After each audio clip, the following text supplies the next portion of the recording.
आज भगवान ने अपनी बंसी में ऐसा स्वर दिया है कि वह स्वर सभी को सुनाई नहीं दिया। वो स्वर के द्वारा सभी जीवों का चित्त भगवान की तरफ आकर्षित नहीं हुआ।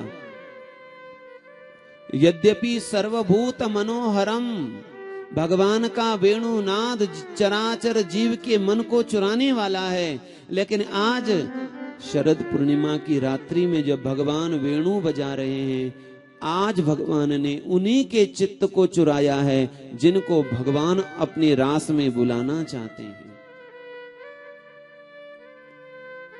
वाम दृशाम मनोहरम, आज भगवान ने किसका चित्त चुराया है?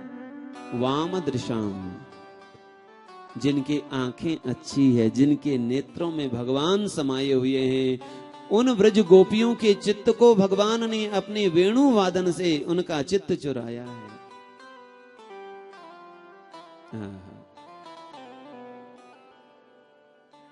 वेणु कौन है? भगवान इनसे इतना प्रेम करते हैं कि सदा अपने अधरों पर ही पधराए रहते हैं। किसी गोपी ने, श्री किशोरी जी ने एक दिन मुरली से पूछा, अरे मुरली, तेरे में ऐसी कौन सी योग्यता है? ध्यान से सुनिए, कौन सी योग्यता है, कौन सी पात्रता है? क्योंकि संसार में जो भी कोई पद मिलता है वह योग्यता के आधार पर मिलता है।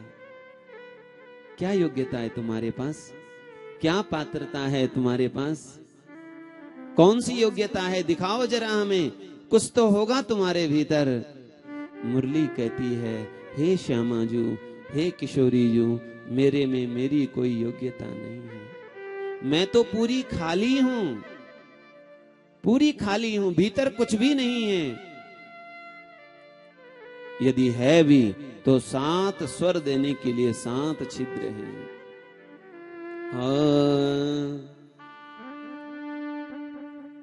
मुरलिया श्यामा सोबत रात, मुरलिया श्यामा सोबत रात, मुरलिया श्यामा सोबत रात, हाँ मुरलिया श्यामा सोबत रात, मुरलिया श्यामा सोबत रात। भीतर से मैं एकदम खाली, भीतर से मैं एकदम खाली, बाहर छेद्यो बात, मुरलिया श्यामा सोबत रात, मुरलिया श्यामा सोबत रात, हाँ मुरलिया श्यामा सोबत रात, मुरलिया श्यामा सोबत रात।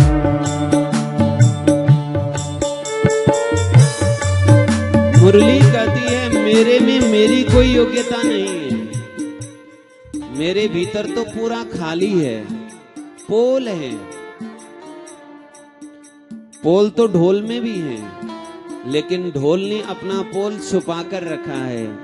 मुरली कहती है, मेरे भीतर जो पोल है, खालीपन है, उसको मैंने छुपा कर नहीं रखा है। छिद्र हैं, 7 छिद्र हैं, किसी भी छिद्र से देख सकते हैं। यानी मेरे में कोई योग्यता है ही नहीं। वो तो भगवान की करुणा है, उन्होंने मुझे स्वीकार किया है। मानो भगवान उसी को स्वीकार करते हैं जो भीतर से खाली हो जाता है, पूरा खाली हो जाता है। जीवन है तू श्याम के मुख की, श्वासा आवत जात,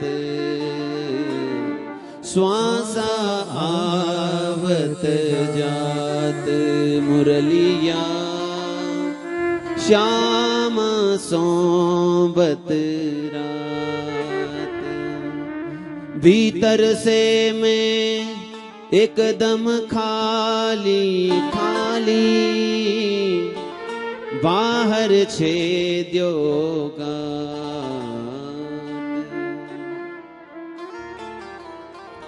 और घर बैठी गोपियों को जब बंसी के स्वर सुनाई पड़े तो जो गोपी सुनती है उन्हें ऐसा लगता है कि भगवान अपनी बंसी में मेरा नाम ले रहे हैं। आपने देखा होगा गर्मी के समय में ना कुछ पंछी जो बोलते हैं, तो अब जिससे पूछोगे बोलेंगे ये पंछी क्या बोल रहा है, तो सब अपनी अपनी बात कहेंगे। कोई बोलेंगे ये बोल रहा है, कोई बोलेंगे वो बोल रहा है।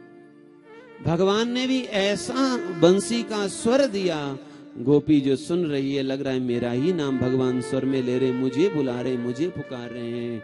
तो जो जैसे ही तैसे ही उठी धाव वहीं, जो गोपी जैसी थी वैसी उठ करके दौड़ पड़ी है। जैसे तैसे उलटे सूधे गृह कारज निपटाई, और कर उलटे श्रृंगार गुजरिया बंसी बट को